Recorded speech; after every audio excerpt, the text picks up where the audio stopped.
What if the secret to higher profits, stronger culture, and happier guests isn't working harder, but a different approach to the competition? In this episode of Restaurant Rockstars Podcast, I sit down with restaurateur Joe Mikulich. He's the co founder of a fast growing hospitality group that's thriving in one of the most competitive restaurant markets in America, Las Vegas. Joe shares how clear SOPs, staff accountability, creative team culture, smart beverage strategies, and memorable guest experiences are helping his restaurant stand out against celebrity chefs and Vegas Strip giants. Plus, we dive into hiring, retention, marketing, AI, and the simple operational tweaks that can dramatically increase revenue. If you're looking for practical ideas you can apply immediately, don't miss this conversation. Listen on. Welcome back to the Restaurant Rockstars Podcast. So psyched you're here. And Joe, how you doing? What's up, Roger? Good to be on. Thank you so much for having me. We all have these crazy restaurant stories. Anything come to mind you can laugh about today, but it was like so difficult or challenging at the time? I'm not going to name restaurants. I'm not going to name names, but I used to be a sommelier before we did our own group and everything. And I remember I had one of my best VIPs wanting to come in to celebrate like a very big milestone in business. And he had pre-ordered a bottle of champagne, a very expensive bottle of champagne. And I was a young som, so I wasn't the director or anything at the time. And my director wanted to drop the temperature of the bottle of champagne much lower to serve, and put it in the freezer to drop it really quickly. And I was not aware of this at all at the time. Anyways, something had happened where the guest showed up much later, and we got busy, and the director forgot the bottle of wine in the freezer. So when we went to go grab it, we had a slushie, and it was a very expensive slushie, and we didn't know what to do. We literally panicked. The guy was already here, ready to celebrate. So we had to pivot, and I ended up calling a colleague at a different restaurant and bought that bottle. I had to hop in my car and go to a different hotel and buy that bottle, and act like everything was fine. I can't remember how we delayed it. It was a handful of years ago, but we made it. We smoothed it over with something like a welcoming cocktail or something, and then I brought the bottle of wine like 40 minutes later. Hey, the show must go on, right, Joe? You made it happen. Right behind the scenes, never let them see you sweat. You made it happen. I'm stoked about that. I'm glad you For sure. were able to pull that off. And hopefully that guest came back and was a loyal repeat guest. They still Awesome. have. Yep, for sure. Fantastic. Well, you've got a growing restaurant group, multiple concepts. There's a lot of things going on. I always call it the thousand details of running great restaurants.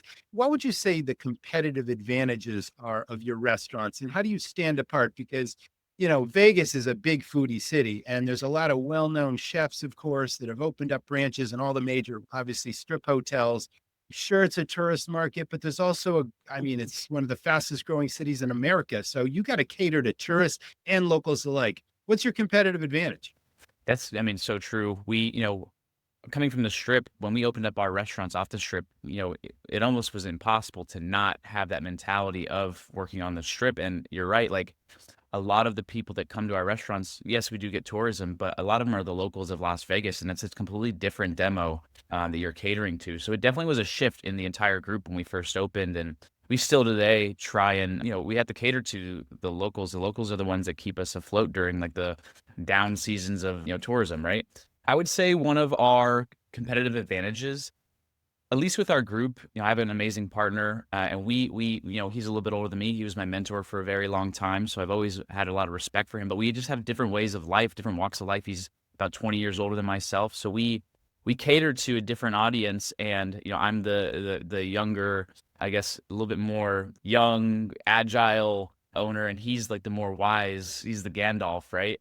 And we balance each other very well, but we come from a different perspective where we bounce ideas and we argue, say things will work and don't work, and we figure it all out. But we're definitely the owners that are still very active in the restaurants. We're not like growing so much that you're never going to see us in the restaurant. So I think that, at least from a local standpoint, people really appreciate that and they want to support things like that. And so far, that's worked out pretty darn well. Awesome. So you get the benefit of experience, multiple people, but you stay in your lane, you bounce ideas off each other, you're constantly innovating and thinking about what's the next big thing, but I'm hearing you don't fix what isn't broken, right? Oh, we do not. No. There's definitely things that have always been, non-negotiable in our world, and we definitely stick to them. If anything, we just enhance them. Terrific. Fantastic. Let's talk about SOPs or standard operating procedures. What makes your operation successful from an SOP standpoint? Yeah. Coming from the Strip, I think the bigger restaurants that are, the big name chef, like you mentioned, we've worked for a few of them, and a big thing that they do differently is they have very clear defined SOPs and not so broad of SOPs. A lot of them are like in the chains, they definitely like make them broad, and sometimes it's a little confusing for someone that's not too versed in the restaurant world. If you have a young buster, this could be potentially his first job. He's not going to fully understand all the inner workings or the thought process of some bigger, broad SOP. So one thing that we really focus on is thinking of like a SOP. Like, for example, I'll give a prime example. The idea of when a guest comes in for like an anniversary or a celebration, we always have the SOP of, doing something nice, splashing them with some bubbles or whatever. I always thought it was a little strange where it'd be like, the hostess gives the shit to the server and the manager, and it's like, okay, splash. And it's always like this robotic process that's not very well thought out, where the som or the manager grabs the bottle and they haven't even gotten their water poured. It's so early in the night. And what a missed opportunity in my world, where it's like, let's let them get settled. Let's let them order a drink. And then after they order the drink, why are we cannibalizing this sale? Let them order their drink, let that get working. And then we go in and then we add a little bit of value that way. But a lot of times I'll go to a restaurant for a celebration. We sit down, they splash us with the bubbles, and it's like this, a full glass of bubbles. And I'm like, well, I guess I don't need to order a cocktail at this point. Like I'm gonna get a nice buzz going, and that happens a lot. And I think if we just wait and we're a little bit more intentional on the steps of service, that's an easy one that you can gain so much more revenue. It's insane. Doubt about it. I was all about that suggestive selling, letting guests, educating, informing, and entertaining the guests turned into increased checks and higher check averages because my team were trained to recognize opportunities, but they also were telling people about things that they might not know about that we knew they'd enjoy and appreciate. And so it was a win for the guest. It was a win for the house. So you're speaking my language for sure. Sure. You know, Joe, one of the biggest challenges, I don't know if this is the same in Vegas, but a lot of restaurants are still struggling with labor two ways. Obviously, finding great people, retaining great people, but then accountability of those people and having them perform. Are you having any challenges with labor? So I'll give two examples because we have a restaurant in Seattle, so a different market, and we opened that up last year, and completely different area than Las Vegas. So, in Seattle, it's definitely a lot more difficult to find employees to work in restaurants because, cost of living is so high. A lot of my staff has to drive like 45 minutes to an hour just to get to work. It's just an interesting beast of a city. Whereas compared to Las Vegas, with the Strip, we have a surplus of people that are willing to work in restaurants, and they make a good money compared to their cost of living. So we've never had too big of a problem finding people. Maybe initially, and no one really knew of the group, and we're willing to have faith in us to leave the Strip and come join a restaurant off the Strip.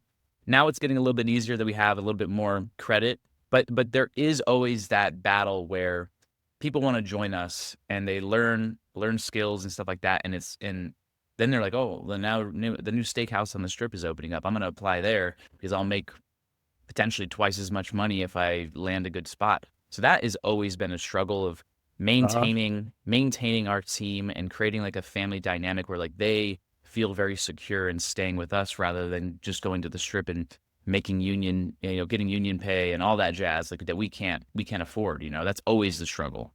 Right. So that's very interesting point because originally, without that knowledge, I would have thought, okay, thousands and thousands and thousands of employees work in these hotels on the Strip, right? And it's all hospitality based. But you're telling me that there's a surplus of labor, which is a great problem to have. But now we're talking about how do we compete against the unions? How do we compete against all those perks and benefits, perhaps, that the hotels can offer? And you must be doing something right. So how would you speak to your company culture and why do people work for you? And what do you do to retain them? So a few things there. I mean, a lot of the guys, I'm 35, and a lot of these guys that have joined us a lot of them are older than me, but I've worked with them, or I was very in the hospitality world on the Strip growing up, whether it was for events or like, Las Vegas is a very small, cool community of restaurants where, we do like these bar competitions at the local, the off Strip bar, and everyone comes to support. And, we just had an event called Unstrip, where a bunch of chefs from all around the city, on Strip and off Strip, they do like this one bite kind of tray pass thing. And it's cool to see that community happen. But if you're not in it like that, then it's hard for people to kind of think of you as like a group that cares, about the employees as well as the community. So I think being part of those is good. People recognize you and want to be part of something, a fun movement like us. We've been in business really with EDO Hospitality for about 10 years now, and now we're about to have 4 restaurants under our belt, which is super cool. But it had to build to get there. Like, we started with a food truck, and now it's growing to something a lot bigger. But I think people want to be part of a cool community and a cool movement. They like the idea of not just feeling like a number on the Strip. No offense to the Strip, but it's such a big thing. You just get forgotten in the folds, and I think that people need to make money and need to make a living, but I think they're desiring a little bit more, where it's like they have fun. We do things all the time. Funny enough, tapping into the whole soccer thing, like I run hills with my staff, full invite for free. We go to this local park on Wednesday mornings and we run hills. Like, it's brutal, but it's something fun to get you up, out. It's a cool community. We go grab coffee afterwards, and like, no restaurant on the Strip is doing like any sort of thing like that. They don't care.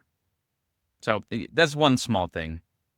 It's team bonding, but it's also a health and wellness thing, right? But it puts you in Yeah. a great perspective for the rest of the day when you start out by getting your blood up a bit and running around with people you care about, and then going back, and it's like it takes the edge off, and then you can deal with the hospitality and deliver great service and just be part of that team. So I love that you're doing that. That's definitely out of the box. A lot of people are not thinking about what can we do to keep the staff happy and part of our team. So that's really cool.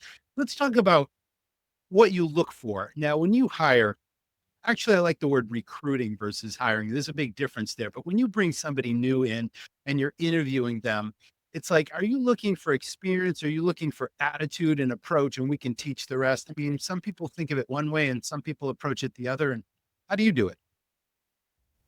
I think obviously if they, there's also a threshold to where, and I'm sure you can agree, someone that has almost too much experience and arguably bad habits, that Yes. can also not be a great thing. A lot of our our servers or the sommeliers, they've worked on the Strip, so they could have picked up some less favorable habits. You don't know who their GM was or who did their training or lack of training. So of course, if there's a level of experience, maybe I've been served by them or I've seen them in restaurants, that also assists. A lot of the times when I interview people and it's like for a higher position, I'll go to their restaurant that they're hopefully still currently employed at, and just to see how they move. But with regards to the hierarchy, I think I'd much rather have someone with an amazing attitude and a willingness to learn over someone with experience. That, something that's trainable, something that's okay, someone that is okay with being coached, and their willingness to learn and adapt new ideas. We have different things. We have different ideas, different SOPs than some other restaurant groups. We move in different ways. And if they have that ability to kind of change, their habits, I'm all for that. We have people that have been in the restaurants on the Strip for many years, or off Strip for that matter, and they're a little bit older and they've been set in their ways, and that we had to spend a little bit of extra time to change how they do things, but all for the greater good of the restaurant, right? But willingness to learn is probably number one for me. Okay, cool. And do you have any mentoring and shadowing that goes on with, some of your veterans that, share their best practices with anyone new coming in? Absolutely. The only way we've been able to constantly grow, do these next restaurants, and now we have this thing in Seattle. There's times where I got to fly out there and be gone for a week, or my business partner. So who's going to be the ones? Obviously, the leaders need to do it, but whenever we have new staff, especially both restaurants in Vegas right now, it's incredible. They definitely do a good job on the service side. Some of my more veteran employees of coaching and training and being an extra set of eyes to make sure that things are going the way that they're supposed to. And I definitely pull pull those more veterans and those leaders aside and say, hey, like, I can't be the eyes everywhere. I need you guys to not just do your job, but go the extra mile and try and coach these guys. Tell them when they're doing things wrong. Take a second after service and replicate that experience and try and show them a different way of doing it, because that's the only way they're going to grow. And it's only going to make their lives easier once they know their skill, right? If they're constantly putting a plate down wrong or with the wrong hand or whatever, and the guest continuously gets annoyed by it, if you just teach them to do it the right way, it eliminates that ability for that to happen, and makes the server's life even easier, the manager's life even easier, because it goes up, and if someone's complaining, it's going to go to all of them, right? So Absolutely. I speak at a lot of major restaurant shows across the country, and I get to speak to a lot of operators like you, but a lot of people are struggling. We started talking about labor. What the struggles they're having is with, they ask me questions like, why do my people not show up on time? Or why is their performance good sometimes and it's not consistent? And I asked them two questions. Okay, one, do you set clear expectations? And two, do you hold your team accountable to those expectations? And they look at me and they go, how do I do that? Do you guys do that? Like, how do you set clear expectations, and how do you get accountability from your team? I think one of the biggest, yes, we definitely do. I think it's one of my biggest pet peeves is people being late, especially if they're late like consistently.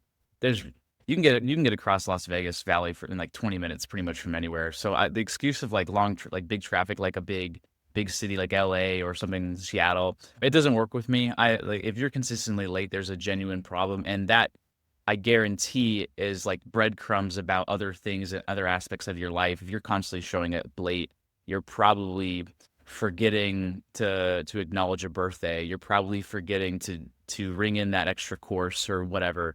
So I think the biggest thing is, people are humans. They're going to make mistakes. We just have to, on the leadership side, make sure that we acknowledge it when it happens and set the tone from the get-go. Because if you're not, people are going to take advantage of that, unfortunately.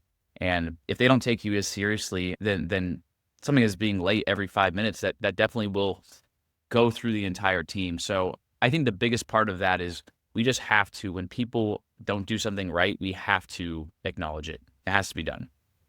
I love that you said that, because hospitality is a two-way street. And I always used to think that whether it's front of house or back of house, we're not just delivering hospitality to the guests, we're delivering hospitality to our team members, and that's Yep. sort of the foundation of culture. So it sounds like that's happening in your places. That's terrific.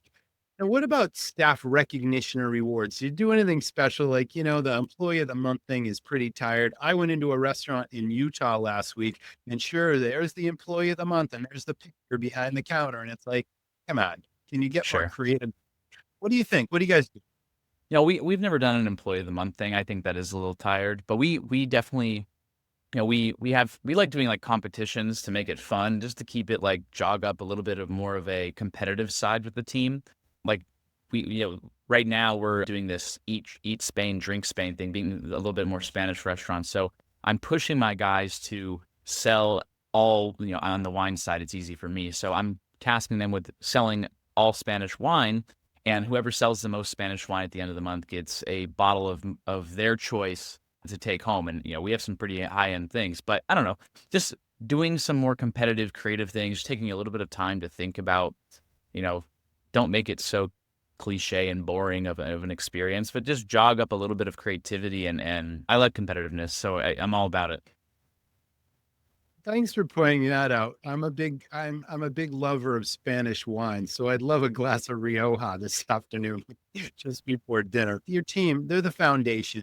And if you treat them right, obviously it just translates to a great guest experience. So everyone does it a little bit differently, but it goes back to that culture. Let's switch gears a little bit and talk about finances and KPIs. What's important in your organization to keep costs down, keep profits up? Maintaining margins is a big deal right now. It is. Obviously, they're rising. Margins in this business have always been low. Some restaurants do better than others, but what do you guys look at? What are your top two KPIs, and what do you monitor regularly?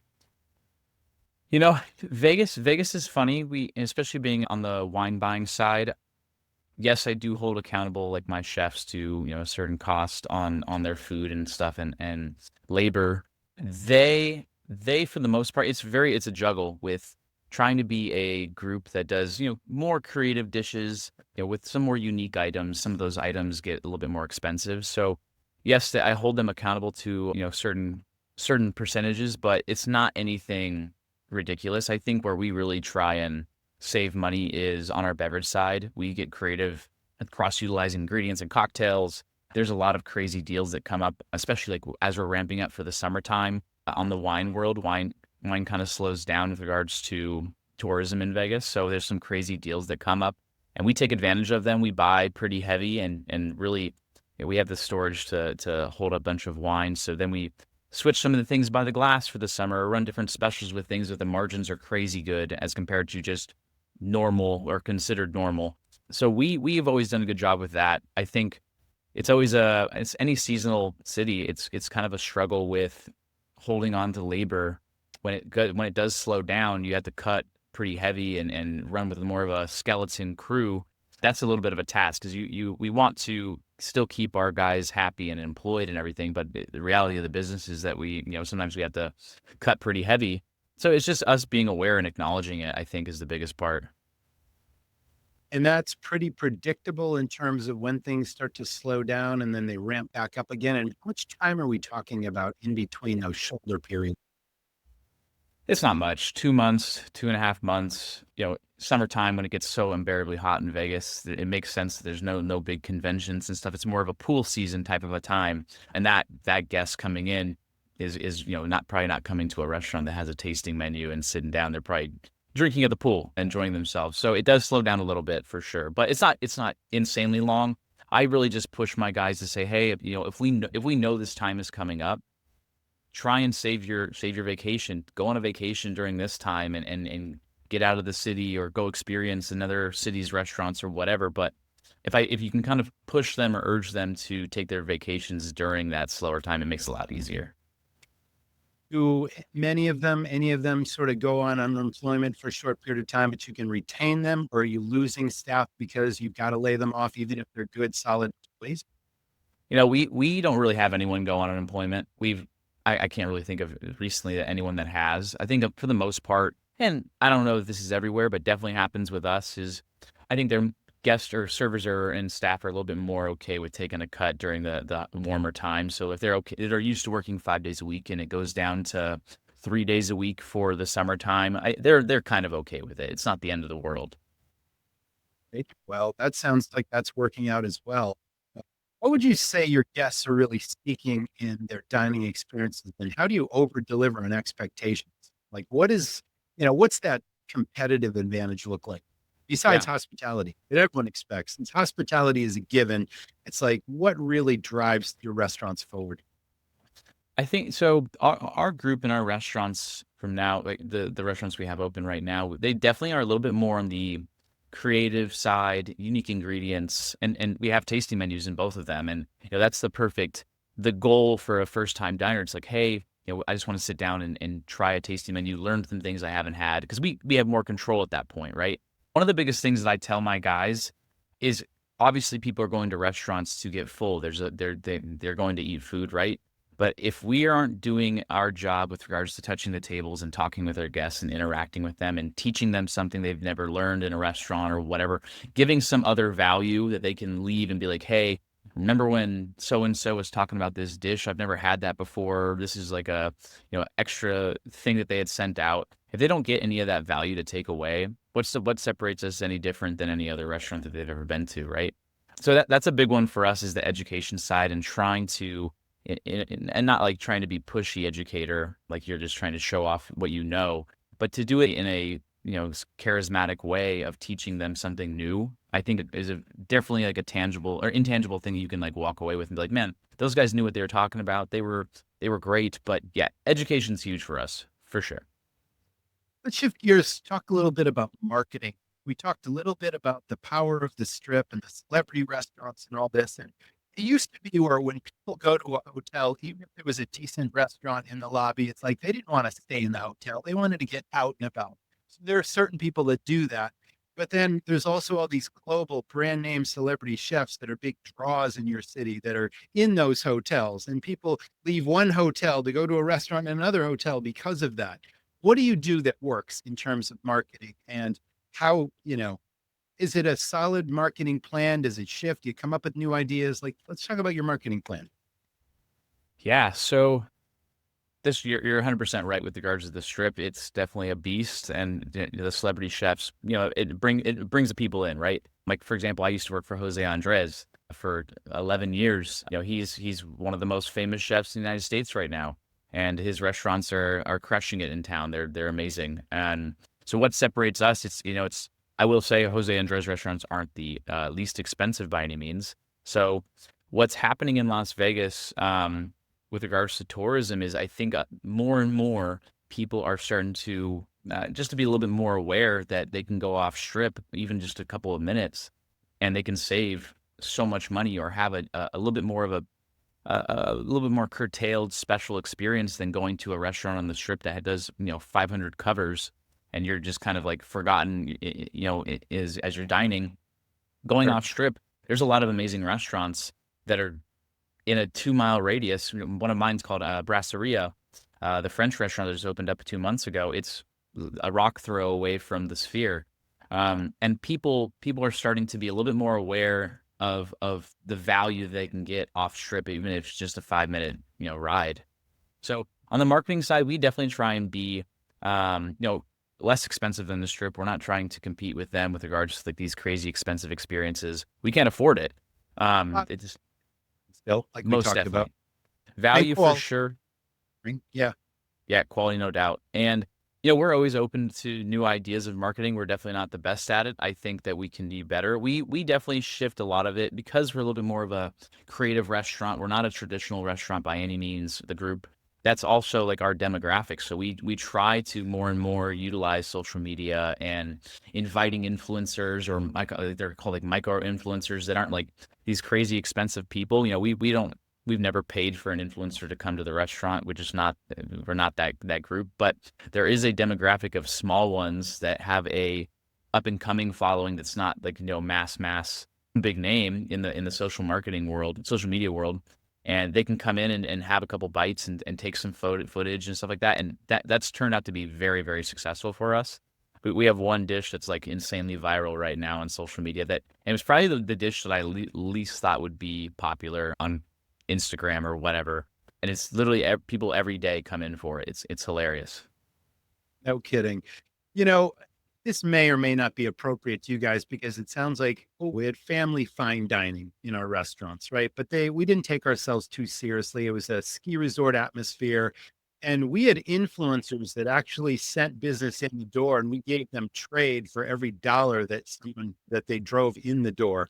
And it was basically our food cost. And that became hugely successful. And we did that every time we opened a new restaurant.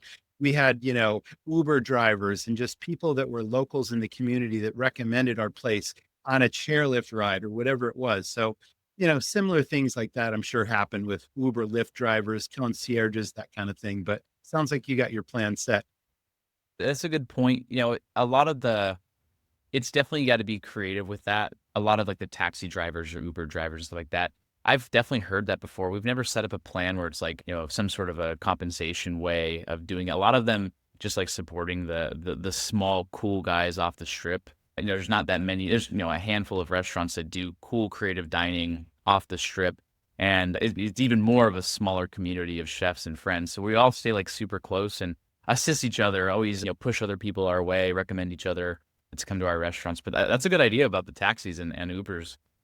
Well, let's take that a step further. And again, it may or may not be appropriate, but what I did, we were huge believers in cash cows. And a cash cow is an item that costs very little to serve the guest, but it has this really high perceived value in the way it looks, in the way it tastes, it smells, all that kind of stuff. And when somebody brings it to the table, it has what I call wow factor. So we had something that was hugely successful. It was our most popular appetizer, but it cost far less than $1 to serve. We could charge $10 for it on the menu. And again, this was, 14 years ago. But I gave these coupons out. We printed up these 4-color business cards with a photograph of that item. It said $10 value in the corner, and then it had crazy copy like stupendous, fantastic, amazing, blah, blah, blah, what it is, absolutely free. And we passed these out to these influencers, and they're like, okay, stamp the back or put your initials on it. And for every dollar that this coupon drives in the door, I'll give you 10% back in trade before tax. And some of these influencers drove, gosh, $4,000 or $5,000 worth of business in just a month or two. And it was huge. And we did it only until we didn't need to do it again. And then when I opened another restaurant, we'd do it again. So it was just a crazy idea, but it worked. And the cost was negligible. And the average check, and again, this was 12 years ago, but the average check was like $85. Some was more, some was less, but usually it was two people that would dine. One free appetizer cost less than $1. They'd spend 85 bucks, and then they became raving fans and repeat business, lifetime value of a customer, all that kind of stuff happened. I So love it. it's just, creative thinking. That's all. Just being resourceful and figuring out, okay, how can I drive value to a guest and raise the check average and get a decent return on investment, and then have other people become fans of my business that spends this business. It was just great how it worked. I love it. It's cool.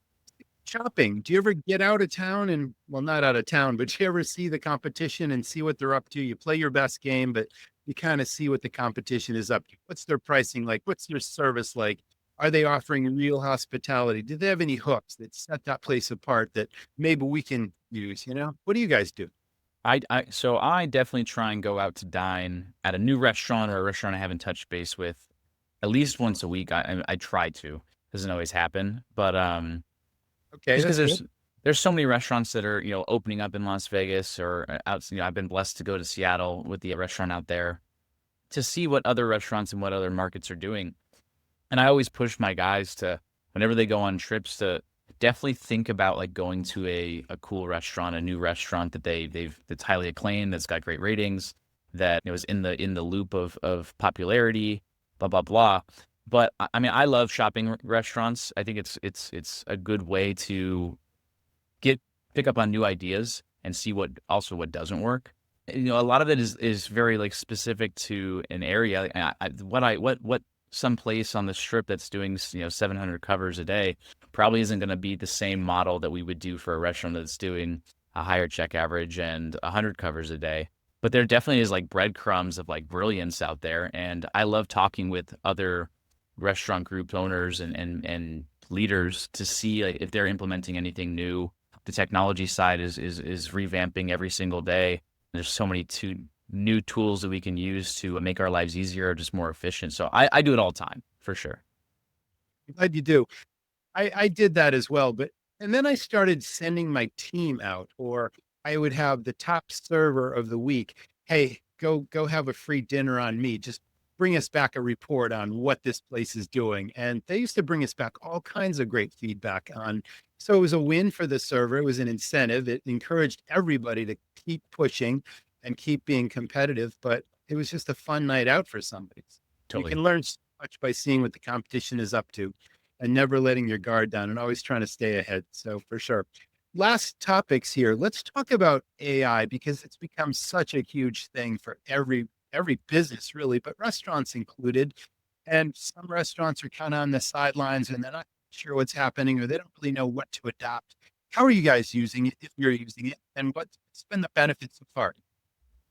I think that we use it a lot, and I've actually just recently started like delving into it even more. So initially, the first few things we've been using, things that like that we do on the computer or anything that's like a constant reoccurring task. AI is now moving into the ability to really take on that job, and it's insane just how impressive it can be.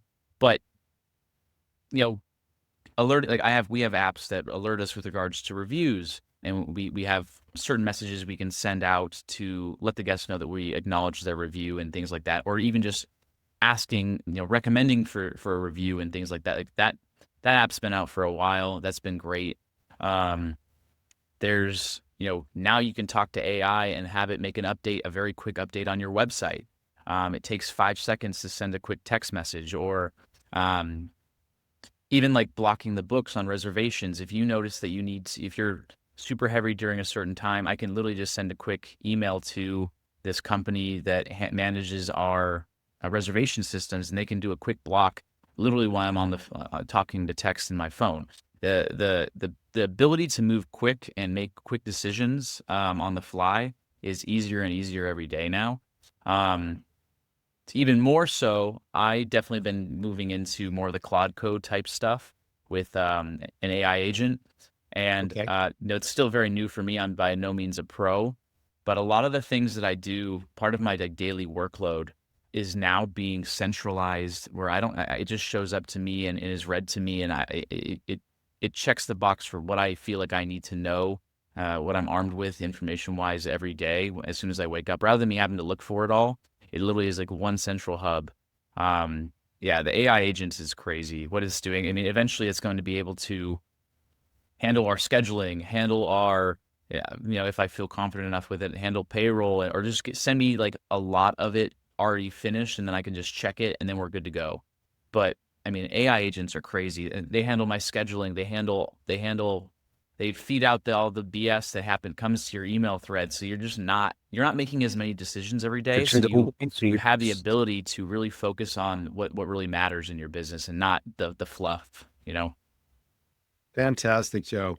God, you shared a lot of great things today. Best practices, nuggets of wisdom. You're operating really nice restaurants. You're competing very effectively against some celebrity chefs and everything else on the strip, and you're growing. And it sounds like you're still having fun in this business. Like the passion is coming through. You got a smile on your face, and it's like, I go to work. I love my partners. I love my team. I'm having fun. And that's really what it's about. So thanks Totally. for being a great guest on the show.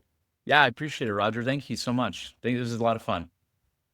That was the Restaurant Rockstars Podcast. Can't wait to see you in the next episode. Stay well and stay tuned. Costs are rising and profits are shrinking. I can show you how to make more money. I built the online Profitable Restaurant Academy just for you. You'll learn how to attract and retain a dream team, train your staff to sell and increase check averages, drive new and repeat business, control food and labor costs, and the biggest needle mover of all is my Menu Profit Accelerator. With this tool, I find hundreds of thousands of dollars in lost profit per restaurant location. Stop guessing and start building a restaurant that runs smoother, earns more, and gives you back your freedom. Visit restaurantrockstars.com to build a more profitable business from the inside out. Want to work with me personally one-on-one? Email roger@restaurantrockstars.com.